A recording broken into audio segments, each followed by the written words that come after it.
and welcome back to our channel. Students, BCS 111 BCA new course का और BCA old course का BCS 011 यानी computer fundamental की series में हम लोगों ने पहले ब्लॉक 1 कंप्लीट करा, सीक्वेंस वाइज सारे चैप्टर्स कंप्लीट करे, उसके बाद ब्लॉक 2 कंप्लीट किया, सीक्वेंस वाइज सारे चैप्टर्स ब्लॉक 2 के और सारे टॉपिक्स कवर करे और लास्ट क्लास में जस्ट लास्ट वीडियो में हम लोगों ने ब्लॉक 3 स्टार्ट करा और ब्लॉक 3 का फर्स्ट चैप्टर हम लोगों ने स्टार्ट किया। अगर आपने आज की वीडियो देखनी है तो इससे पहले एक बार जाकर हमारी प्रीवियस वीडियो जरूर देखें, जहां हमने बात करी नेटवर्क्स की, टाइप्स ऑफ नेटवर्क्स पर बात करी हमने ट्रांसमिशन मोड्स पर और बात करी हमने गाइडेड अनगाइडेड मीडिया दो टाइप्स पर। राइट, लास्ट वीडियो में जो मैंने कवर किया था वो वायर्ड था यानी गाइडेड मीडिया था, जिसमें मैंने आपको 3 तरह की केबल्स बताई।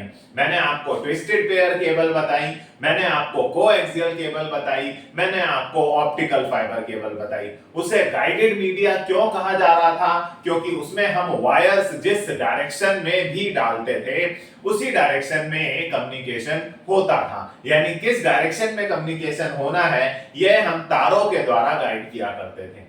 अब हम लोग अनगाइडेड मीडिया आज की वीडियो में कवर करेंगे। अनगाइडेड मीडिया के बाद टोपोलॉजी कवर करेंगे। तो आज की वीडियो भी बहुत इंपॉर्टेंट होने वाली है गाइस। चलिए स्टार्ट करते हैं।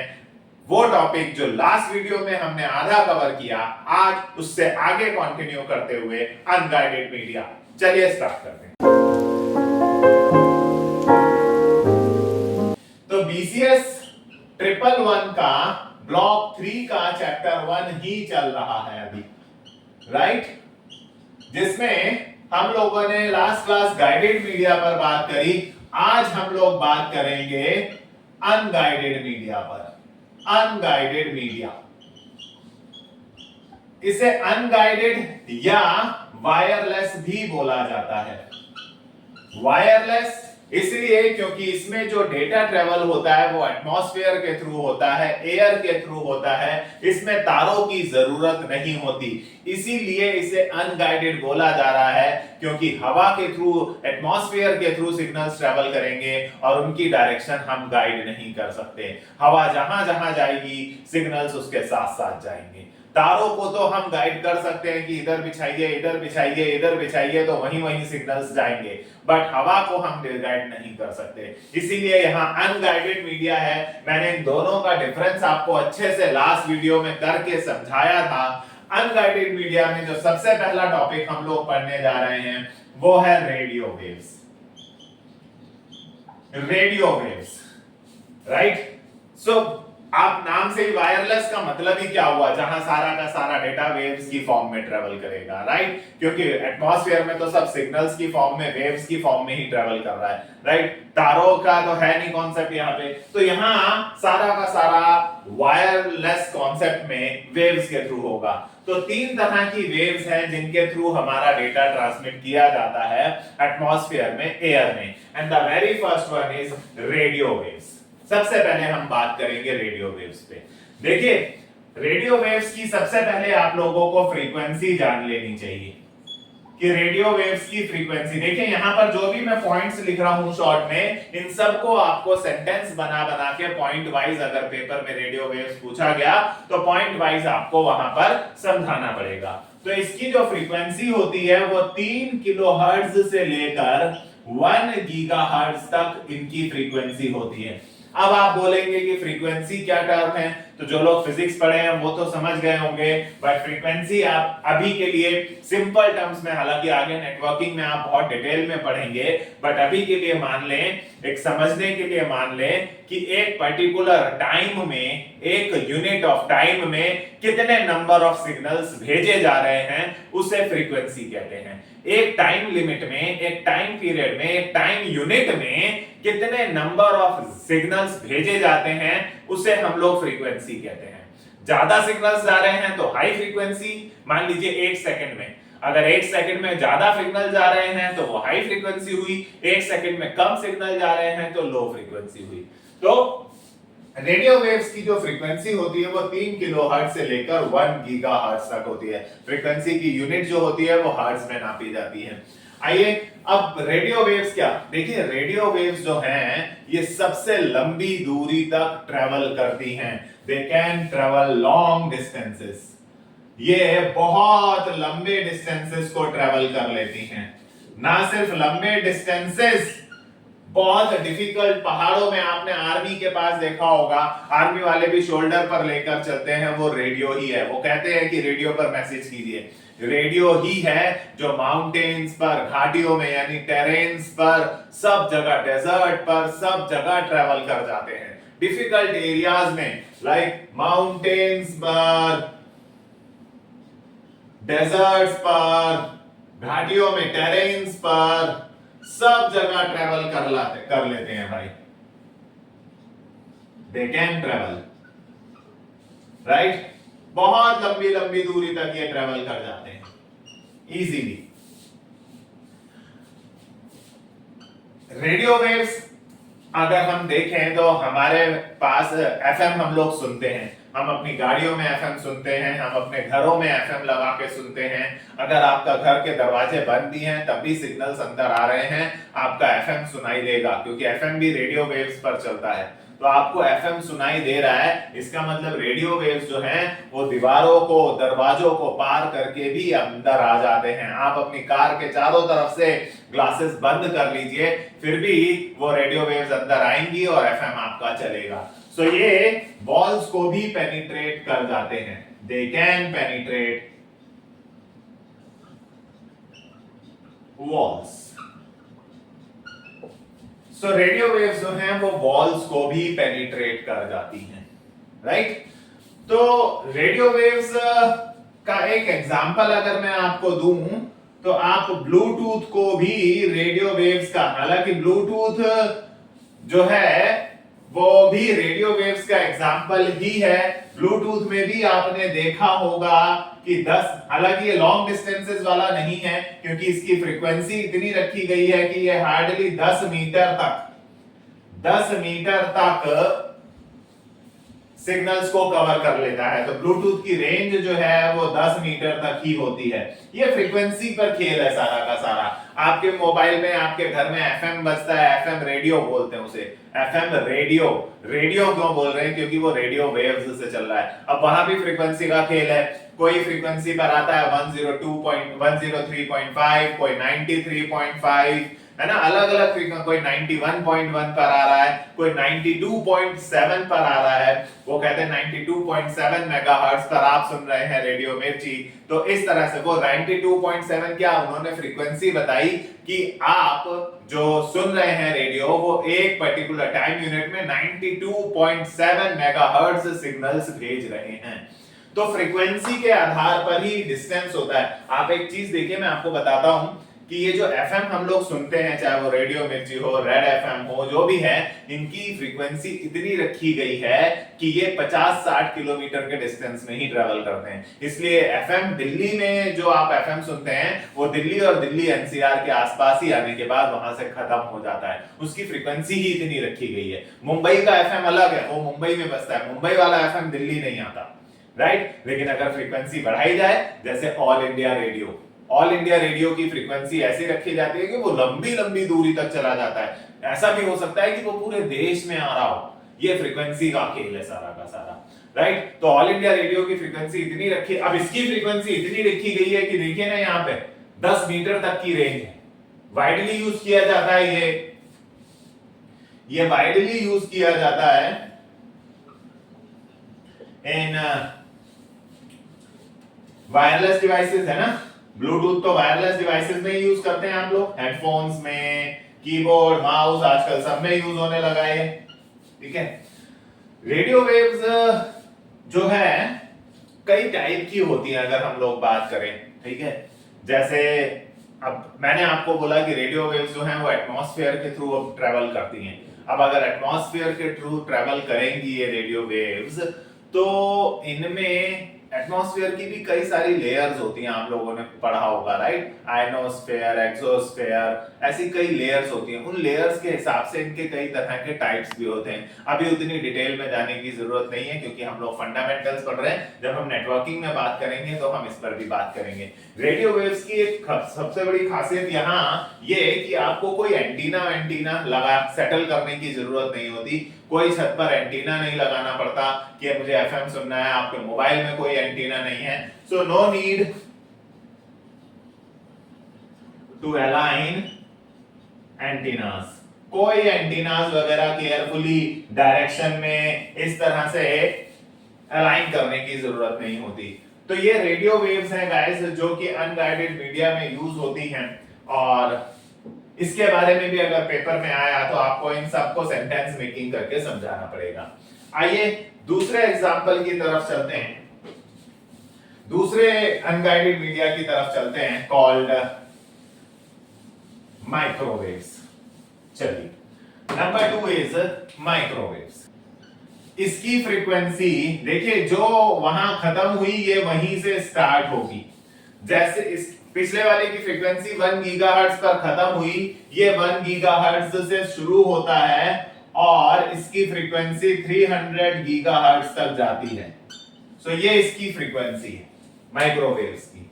अब माइक्रोवेव्स पर अगर हम बात करें तो ये जो ट्रेवल करती हैं, they travel in straight line. ये स्ट्रेट लाइन में सीधे, बिल्कुल सीधे ट्रेवल करती हैं, बिल्कुल सीधे। आप इनका इस्तेमाल वाइडली यूज किया जाता है इन सैटेलाइट ट्रांसमिशन। इनका इस्तेमाल सैटेलाइट ट्रांसमिशन में, आपके घर पे जो टाटा स्काई आता है, एयरटेल का टीवी आ रहा है, डिश टीवी आ रहा है, ये सारे न्यूज चैनल आ रहे हैं, सब इनका इस्तेमाल कर रहे हैं। कैसे कि हमारे वहां, हमारे ये एक सैटेलाइट स्पेस में चल रही है, मान लीजिए ये एक सैटेलाइट है, राइट? अब ये जहां शूट करते हैं वहां पर ये लोग एक एंटीना लगा देते हैं, राइट? जिस एंटीना को ये कहते हैं, अगर मैं एक न्यूज चैनल वाले का एग्जांपल लेके चलूं तो न्यूज चैनल वालों की वैन के ऊपर लगा हुआ होता है एक एंटीना। उस एंटीना को ट्रांसमिशन भेजने वाला यानी ट्रांसपॉन्डर कहते हैं। ये ट्रांसपॉन्डर बिल्कुल स्ट्रेट सिग्नल भेजता है उस स्पेस में चल रही सैटेलाइट को, बिल्कुल स्ट्रेट डायरेक्शन में। एंटीना केयरफुली अलाइन होना चाहिए यहां पर, ठीक है? उसके बाद वहां से सेम आपकी टेरेस पर, आपकी छत पर टाटा स्काई का या जिसका भी एंटीना लगा है, क्योंकि ये रिसीवर साइड पर लगा हुआ है, ट्रांसमिशन को रिसीव करने के लिए लगा है, इसीलिए इसे ट्रांसीवर कहते हैं। और ये एंटीना जो है बिल्कुल स्ट्रेट डायरेक्शन, सही फ्रीक्वेंसी जगह पर अलाइन होगा तो ये कैच करेगा। यहां सेंड हो किया जा रहा है सिग्नल्स, यहां रिसीव किए जा रहे हैं सिग्नल।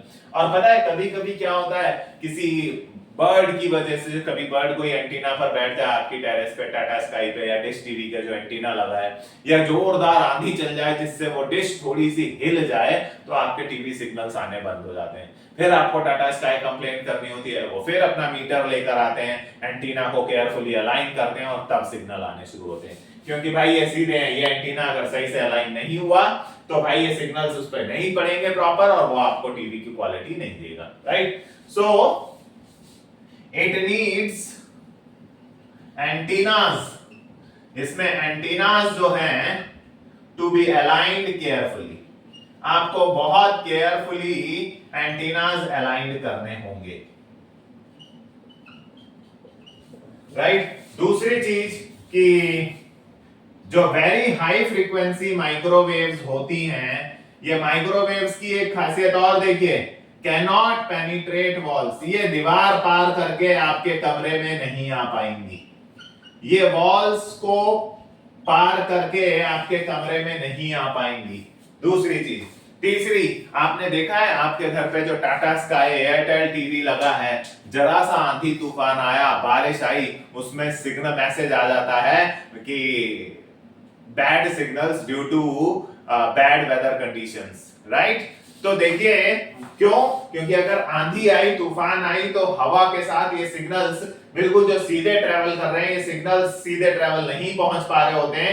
जब सिग्नल ना यहां से पहुंच पा रहे हैं, ना ही सही से रिसीव हो पा रहे हैं, सिग्नल हवा के साथ बह जा रहे हैं, विंड के साथ चले जा रहे हैं, तो ना तो वो सीधे पहुंच पा रहे हैं, ना तो वो सीधे रिसीव हो पा रहे हैं। तो जैसे ही बारिश आंधी तूफान आता है, माइक्रोवेव्स गड़बड़ा जाते हैं। इसीलिए टाटा स्काई और डिश टीवी, एयरटेल टीवी, ये सब आंधी तूफान में प्रॉब्लम करते हैं। यानी दे get affected in bad weather conditions. Bad weather conditions में ये अफेक्ट करते हैं।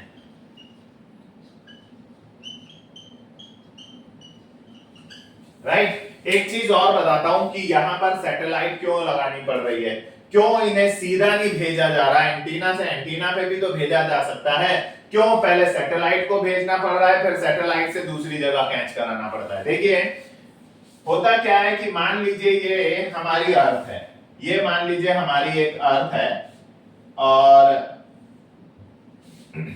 इस अर्थ पर मान लीजिए कहीं पर एक ट्रांसपॉन्डर लगा हुआ है जो सिग्नल भेजेगा। मान लीजिए ये हमारी अर्थ है।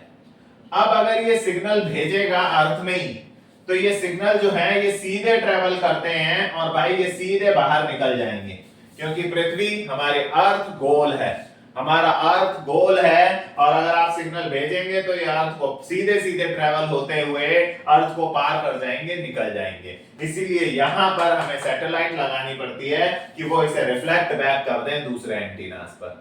राइट, तो ये सिग्नल्स जो हैं दे गेट अफेक्टेड। क्यों लगानी पड़ रही है सैटेलाइट? ताकि वो वहां उसे रोककर वापस रिफ्लेक्ट कर सके दूसरे एंटीना पर। They get affected due to curvature of earth. Earth के कर्वेचर की वजह से ही ये अब बाहर निकल जाते हैं भाई। राइट, तो ये तो हो गया गाइस माइक्रोवेव। आई होप आपको माइक्रोवेव्स के बारे में भी समझ में आया होगा। बट पूरा Tata sky, dish TV, Airtel TV सब इसी कॉन्सेप्ट से चल रहा है। करेक्ट। आइए नेक्स्ट टॉपिक की तरफ चलते हैं, तीसरे अनगाइडेड मीडिया की तरफ बढ़ते हैं। और जो थर्ड अनगाइडेड मीडिया है that is number 3 is infrared waves. Infrared, जहां उसकी फ्रीक्वेंसी खत्म हो रही है वहां इसकी फ्रीक्वेंसी स्टार्ट हो रही है।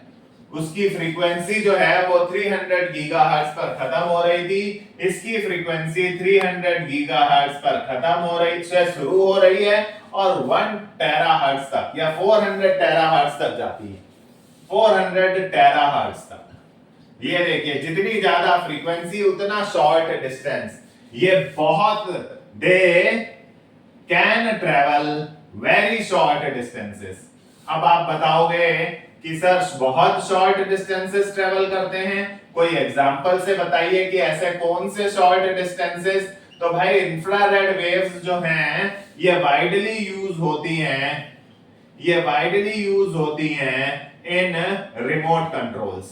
टीवी का रिमोट कंट्रोल, एसी का रिमोट कंट्रोल, उनके अंदर इंफ्रारेड वेव्स ही यूज होती हैं। राइट, ये इंफ्रारेड वेव्स ही हैं जो आप बटन दबाते हैं और टीवी का सिग्नल चेंज हो जाता है। ये इंफ्रारेड वेव्स हैं।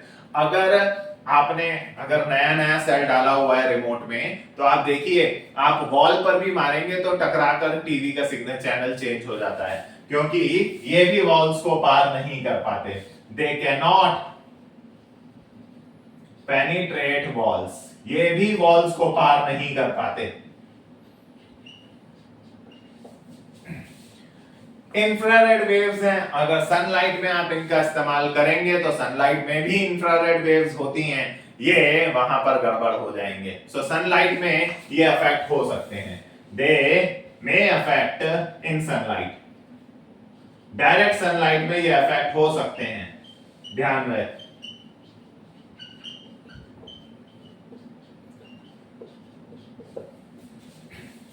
तो ये था गाइस हमारा अनगाइडेड वाला सेक्शन, जहां पर हम लोगों ने 3 तरह की वेव्स पर बात करी।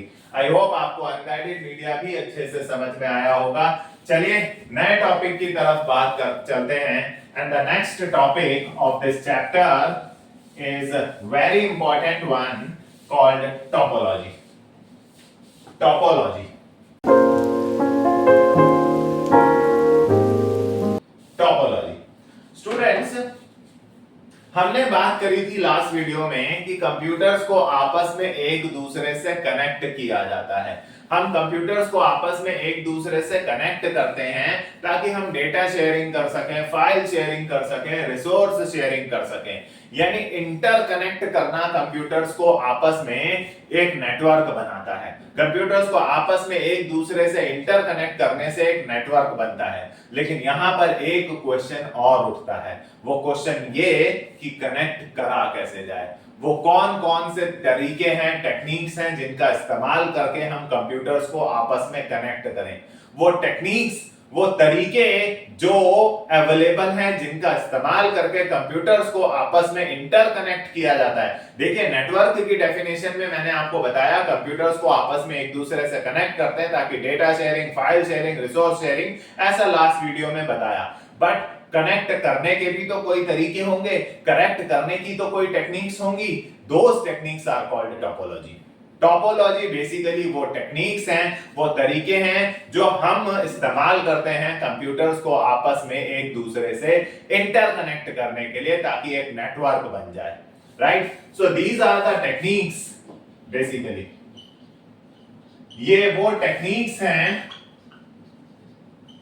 जिनका इस्तेमाल किया जाता है use to interconnect computers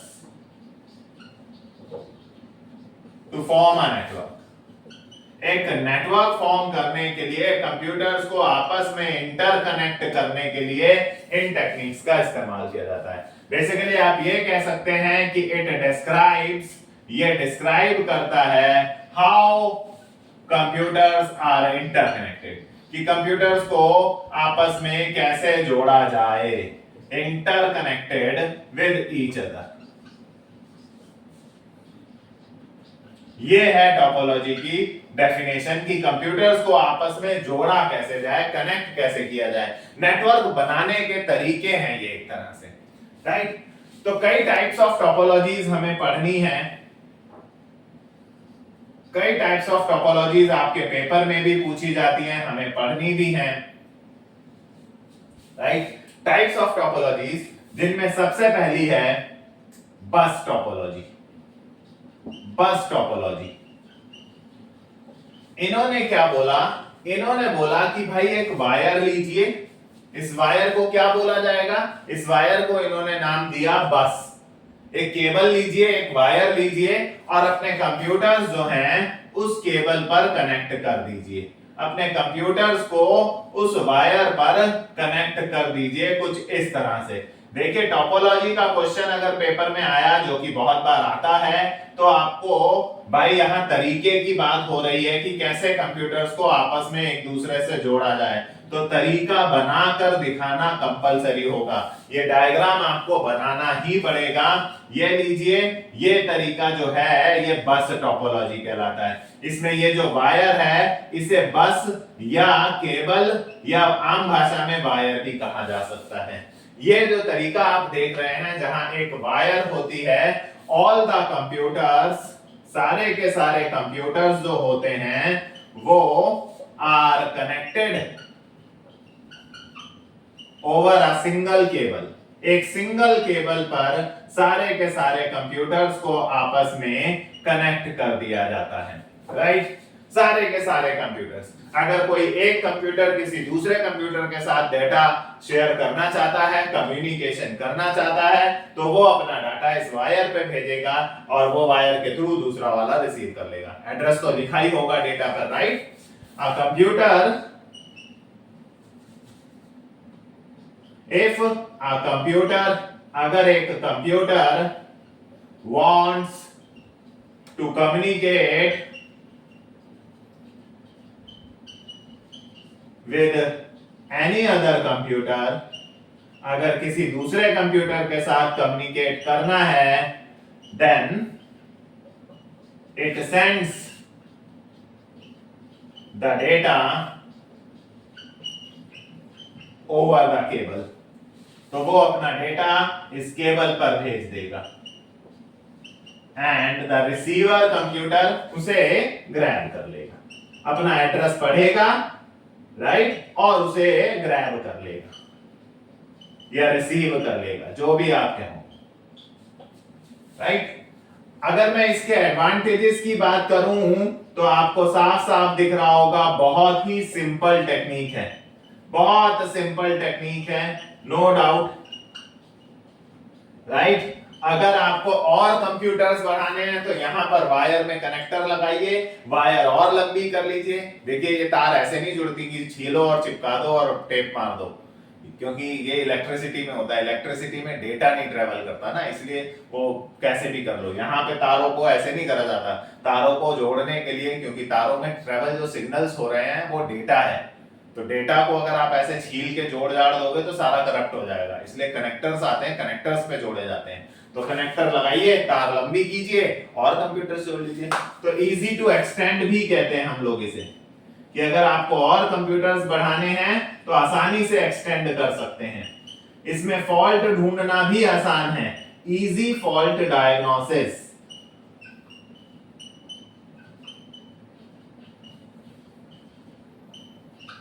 right. तो ये है गाइस बस टोपोलॉजी, ठीक। बस इसमें एक डिसएडवांटेज होता है कि अगर दो कंप्यूटर ने एक साथ वायर पर डेटा भेज दिया तो वो आपस में टकरा जाता है, राइट, और करप्ट हो जाता है। इसके लिए सॉल्यूशंस भी हैं बहुत सारे, अलोहा, देन CSMACD, जो आप आगे फ्यूचर में नेटवर्किंग में पढ़ेंगे, राइट। सो अभी के लिए आपको नॉलेज के लिए इतना काफी है। चाहे तो आप डिसएडवांटेज लिख दें कि इफ मल्टीपल कंप्यूटर्स, अगर मल्टीपल कंप्यूटर्स ने एक साथ डेटा भेज दिया, बहुत सारे सॉल्यूशंस हैं, send data over the cable at same time. अगर एक समय पर मल्टीपल कंप्यूटर्स ने C1 ने C4 को भेज दिया, C2 ने C3 को भेज दिया, C4 ने C2 को भेज दिया, सब एक समय पर टूट पड़े तो सबका वायर पर टकराकर देन कॉलिजन हो जाएगा, सबका डेटा आपस में टकराएगा, कॉलिजन होगा and all the data corrupts, और सारा का सारा डेटा जो उस समय वायर पर होगा वो करप्ट हो जाएगा। हालांकि इसके सॉल्यूशंस भी हैं, बट अभी इतना डिटेल में अपने को जाने की जरूरत नहीं है, राइट। बहुत सारी टेक्निक्स हैं, टोकन बस है, CSMACD है, बहुत टेक्निक्स हैं, लेकिन ये सब आप आगे के BCA के सेमेस्टर्स में नेटवर्किंग में पढ़ेंगे। तो ये था पहला तरीका कंप्यूटर्स को आपस में जोड़ने का। आइए सेकंड टेक्निक की तरफ चलते हैं, और जो सेकंड टेक्निक है गाइस, वो इसी बस टोपोलॉजी को और थोड़ा सा मॉडिफाई करके सेकंड टेक्निक बनाई गई, और जो सेकंड टेक्निक है गाइस वो है ring topology, ring topology, right. इसने क्या बोला, इसने बोला कि सारे के सारे कंप्यूटर वायर को जो है एक रिंग के मैनर में, वायर अब ऐसे रहेगी सर्कुलर मैनर में, और कंप्यूटर्स जो हैं वो इस तरह से उस पर कनेक्ट कर दिए जाएंगे। स्ट्रक्चर बनाना जरूरी रहेगा, ध्यान रहे बनाना ही पड़ेगा। तरीके बता रहे हैं आप, तो तरीकों में आपको स्ट्रक्चर तो बनाना ही पड़ेगा, राइट। ये हो गया guys, all the computers are connected over a single cable in a circular manner. एक सर्कुलर मैनर में सारे कंप्यूटर्स एक केबल पर कनेक्ट हो गए, राइट। इसमें भी यही है, अगर कोई कंप्यूटर किसी दूसरे कंप्यूटर को डेटा भेजना चाहता है, कम्युनिकेट करना चाहता है, तो वो सेंड कर देगा डेटा। तो वो कैसे सेंड करेगा, जरा इसका तरीका देखिए। अगर C1 को C4 को डेटा भेजना है तो C1 वो डेटा C2 को पास करेगा, C2 उसे C3 को फॉरवर्ड करेगा, C3 उसे C4 को पार करेगा, then sends the data to its next neighbour, वो अपने जस्ट नेबर को पास करेगा। नेबर जो है वो फॉरवर्ड कर देगा to next and so on, और इस तरह से डेटा ट्रेवल करेगा। C1 इसे फॉरवर्ड करेगा, ये C3 को फॉरवर्ड करेगा, ये C4 को फॉरवर्ड करेगा। अब आप बोल रहे हैं कि सर ऐसे क्यों जा रहा है डेटा, यहां से C1 डायरेक्टली भी तो C4 को भेज सकता है। तो ये लाइन पढ़िएगा, डेटा ट्रांसमिशन जो है वो किसी एक डायरेक्शन में होगा। Data transmission is done in one direction only, एक दिशा में होगा, या तो क्लॉकवाइज, ईदर क्लॉकवाइज, या तो डेटा ट्रांसमिशन क्लॉकवाइज होगा या फिर एंटी क्लॉकवाइज होगा। ऐसा नहीं होगा कि कभी भी क्लॉकवाइज डायरेक्शन में हो जाए, कभी एंटी क्लॉक, कि कभी डेटा यहां से यूं भेज लिया, कभी डेटा यहां से यूं भेज लिया, नहीं, एक ही दिशा में चलेगा।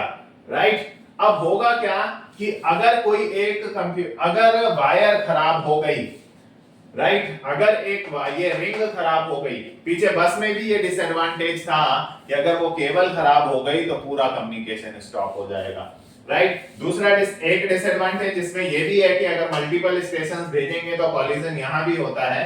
राइट। यहां पर एक और आप लिख सकते हैं कि इफ द केबल फेल्स, अगर आपकी केबल खराब हुई पूरा कम्युनिकेशन स्टॉप हो जाएगा। एंटायर ये पीछे वाले में भी था, किसी एक कंप्यूटर से तो ज्यादा फर्क नहीं पड़ेगा, बट केबल खराब हुई तो भाई एंटायर कम्युनिकेशन स्टॉप हो जाएगा। राइट। एडवांटेजेस तो इसके भी यही हैं, ऑलमोस्ट लगभग वैसा ही है, बस सर्कुलर मैनर में आ गया। तो ये है आपका रिंग टोपोलॉजी गाइस। तो ये सेकंड तरीका है जिसका इस्तेमाल करके हम लोग कंप्यूटर्स को आपस में कनेक्ट करते हैं। आइए चलते हैं थर्ड टेक्निक की तरफ। इसमें भी प्रॉब्लम्स हैं, उसको सॉल्व, जैसे कॉलिजन की प्रॉब्लम है, कॉलिजन को प्रॉब्लम को सॉल्व करने के लिए आजकल इसमें टोकन रिंग नाम का एक कॉन्सेप्ट आ गया है। तो बहुत सारे तरीके हैं जिससे इनकी प्रॉब्लम्स को सॉल्व किया गया है। राइट। बट उतना डिटेल में हम लोगों को BCA फोर्थ सेमेस्टर में नेटवर्किंग में पढ़ना है। आइए थर्ड टोपोलॉजी की बात करते हैं हमने, and the third one is star topology. Star topology third, इनका कहना है कि बीच में एक नेटवर्क डिवाइस लगाइए जिसे हब कहा जाएगा। ये हब नाम का एक बीच में सेंट्रल डिवाइस लगाया जाएगा। ये सेंट्रल डिवाइस कह लो, सेंट्रल नोड कह लो, एक नेटवर्क डिवाइस लगाया गया हब। चारों तरफ कंप्यूटर्स इसी से कनेक्ट कर दिए जाएंगे, सारे कंप्यूटर्स इस हब से कनेक्ट कर दिए जाएंगे, सारे कंप्यूटर्स इस हब से कनेक्ट कर लेंगे। ये देखिए स्टार जैसा शेप आएगा, जैसा शेप आ रहा है वैसा ही नाम पड़ रहा है। राइट। सारे कंप्यूटर्स जो हैं वो इस हब से कनेक्ट कर दिए गए, यानी अ सेंट्रल डिवाइस या हब इज यूज्ड, एक हब नाम का डिवाइस इस्तेमाल किया जाता है, एंड ऑल द कंप्यूटर्स, सारे के सारे कंप्यूटर्स जो हैं उसी पर कनेक्ट कर दिए जाते हैं, are connected with the central device, इस सेंट्रल डिवाइस से कनेक्ट कर दिए जाते हैं। अब कम्युनिकेशन कैसे होता है, अगर C1 को C4 से डेटा को भेजना है, C1 को C4 को डेटा भेजना है, तो C1 उसे हब को भेजेगा, हब उसे C4 को भेजेगा। सारा का सारा कम्युनिकेशन, ऑल द कम्युनिकेशन, सारा का सारा कम्युनिकेशन जो है इज कंट्रोल्ड, सारा का सारा कम्युनिकेशन जो है वो ये सेंट्रल डिवाइस यानी हब ही करेगा। यानी इफ अगर कोई computer, if a computer wants to send data to any other computer, अगर कोई एक किसी दूसरे कंप्यूटर को डेटा भेजना चाहता है, then it sends the data to the hub, वो हब को भेजेगा, C1 हब को भेजेगा एंड हब जो है वो फॉरवर्ड कर देगा data to the receiver computer. Hub जो है वो रिसीवर कंप्यूटर को डेटा फॉरवर्ड कर देगा। इस तरह से कम्युनिकेशन होता है। अगर कोई एक कंप्यूटर खराब हो गया तो नेटवर्क पर कोई फर्क नहीं पड़ रहा, बट अगर ये खराब हो गया तो पूरा कम्युनिकेशन स्टॉप हो जाएगा। सो इफ ये डिसएडवांटेज समझिए चाहे तो, कि इफ द सेंट्रल या इफ द हब फेल्स, अगर आपका ये हब नाम का डिवाइस खराब हो गया, then the entire communication stops, पूरा कम्युनिकेशन स्टॉप हो जाएगा, सब बंद हो जाएगा।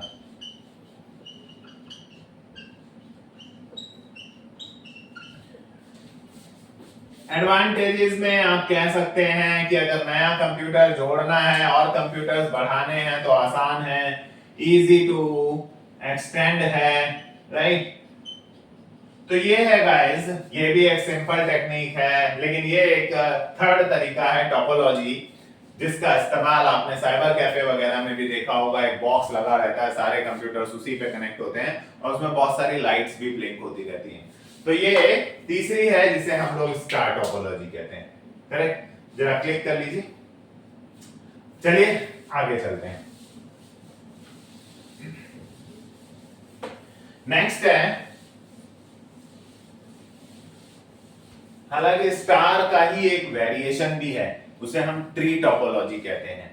वो स्टार टोपोलॉजी का ही एक वेरिएशन है ट्री टोपोलॉजी। मैं उसको पॉइंट में काउंट नहीं कर रहा, आपको नॉलेज के लिए बता दे रहा हूं।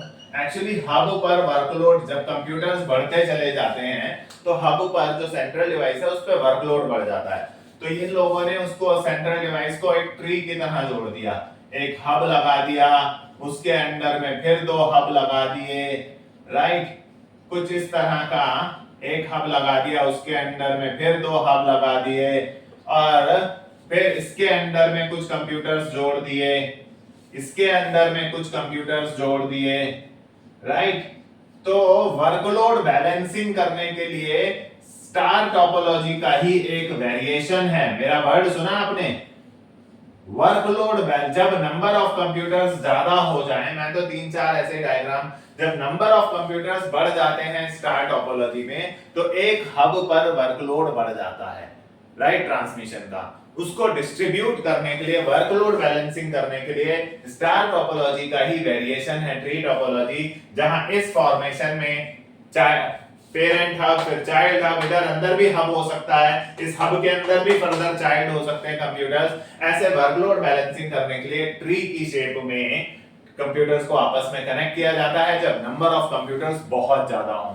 तो हब के अंदर हब, इस हब के अंदर भी एक हब लगा सकते थे, उस हब के अंदर फिर फर्दर चाइल्ड हो गए, आप ऐसे करके वर्कलोड बैलेंसिंग कर सकते हैं। बट ये जो शेप आप देख रहे हैं, इसे हम लोग ट्री टोपोलॉजी कहते हैं। ये वेरिएशन है स्टार टोपोलॉजी का। एक हब पर, एक सेंट्रल, जब नंबर ऑफ कंप्यूटर्स ज्यादा हो जाएं तो एक सेंट्रल हब पर वर्कलोड बैलेंस करने के लिए हम लोग इसका इस्तेमाल करते हैं। Then number 4 is mesh topology. Mesh topology कह लीजिए, या कई लोग इसे फुल्ली कनेक्टेड टोपोलॉजी भी कहते हैं। Fully connected, fully connected. इनका कहना है कि भाई जब आपके पास बहुत कम कंप्यूटर्स हों, बहुत कम, 3, 4, 5, 6 ऐसे बहुत लेस नंबर ऑफ कंप्यूटर्स हों, तो भाई आप उन सबको आपस में डायरेक्टली कनेक्ट कर दीजिए ना। C1 को सबसे कर दीजिए, C2 को सबसे कर दीजिए, C3 को सबको सबसे कनेक्ट कर दीजिए। Fully connected, all computers are directly connected to each other. सारे के सारे कंप्यूटर्स डायरेक्टली कनेक्टेड होंगे एक दूसरे से, सब एक दूसरे से डायरेक्टली कनेक्ट होंगे, राइट। नो डाउट कि ये जब इट इज यूज्ड, ये तब यूज होती है व्हेन नंबर ऑफ कंप्यूटर्स जब नंबर ऑफ कंप्यूटर्स जो आपको आपस में कनेक्ट करने हैं to be connected are less, जब बहुत कम हो, राइट। अगर देखा जाए तो ये सारी टोपोलॉजीज में सबसे फास्टेस्ट कम्युनिकेशन कराएगी, क्योंकि सारे कंप्यूटर्स एक दूसरे से डायरेक्टली कनेक्टेड हैं। सो भाई सबसे फास्टेस्ट कम्युनिकेशन इसी में होता है, क्योंकि जिसको जिससे भी कम्युनिकेट करना है उसके साथ उसका डायरेक्ट कनेक्शन है, कोई मीडिएटर नहीं, कोई ऐसे घूम के जाने का चक्कर नहीं, सीधे वायर है, सीधे उसको डेटा भेजो, वहां से जवाब ले लो। तो फास्टेस्ट कम्युनिकेशन होता है इन सब टोपोलॉजी में। लेकिन सोचिए अगर नंबर ऑफ कंप्यूटर्स 10 हो जाएं और उन सबको आपस में कनेक्ट करना पड़े तो कितना कॉम्प्लेक्स स्ट्रक्चर हो जाएगा, कितनी वायर्स, कितनी कॉस्ट ऑफ केबलिंग हो जाएगी। तो भाई इसमें हाई कॉस्ट ऑफ केबलिंग होती है, नो डाउट।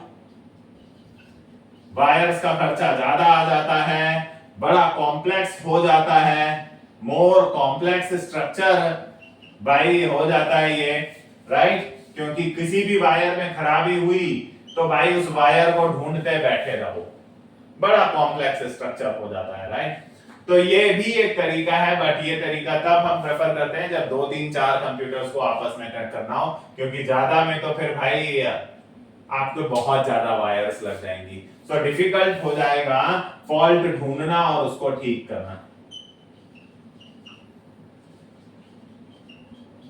फॉल्ट ढूंढना और उसे ठीक करना थोड़ा मुश्किल हो जाएगा जब तारें बहुत सारी हो जाएंगी। तो नेक्स्ट जो टोपोलॉजी है वो है मैच टोपोलॉजी। तो गाइस ये वो टोपोलॉजी थी जो जनरली पेपर में पूछी जाती हैं, राइट। आज की हमने इस वीडियो में अनगाइडेड मीडिया कवर करा, साथ ही साथ हमने बात करी टोपोलॉजीज की। आई होप ये कॉन्सेप्ट आपको अच्छे से समझ में आया होगा। अगर आपको आज की वीडियो समझ में आई हो तो हमारी इस वीडियो को लाइक जरूर करें और कमेंट करके बताएं कि ये वीडियो आपको कैसे लगी, और अपने फ्रेंड्स के साथ शेयर भी करें। अभी चैप्टर कंप्लीट नहीं हुआ है, 2 3 टॉपिक और बाकी हैं। मिलते हैं आपके साथ नेक्स्ट वीडियो में। Thank you for watching.